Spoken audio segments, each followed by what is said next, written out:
mudahnya di dalam kemudahan saja. jadi tidak ada alasan bagi orang untuk menunda dalam beribadah. Jadi untuk menunda taubat, saya nanti sholatnya karena saya belum hafal Al-Fatihah, tidak ada. Kan? Jadi bagi mereka yang sudah melaksanakan sholat, namun sholatnya itu tidak kurang benar, ya, karena batas kemampuan atau pengetahuannya. Jadi sholatnya tetap diterima.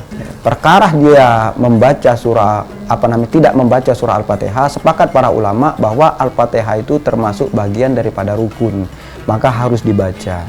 La sholatu liman lam yaqra' bi Fatihatil Kitab. Tidak sah sholatnya orang yang tidak membaca surah Al-Fatihah. Tetapi bagi orang yang tidak hafal surah Al-Fatihah, maka dia diperbolehkan membaca yaitu surat selain surat Al-Fatihah. Itu dengan syarat memang dia tidak hafal surah Al-Fatihah atau dia tidak bisa, yaitu membaca surah Al-Fatihah. Nah, maka dia boleh menghafal surat-surat yang lainnya.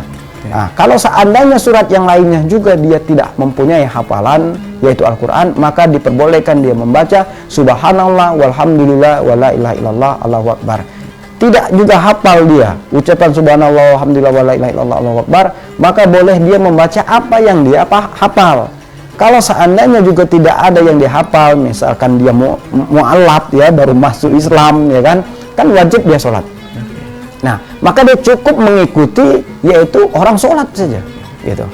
Nah, jadi begitu mudahnya.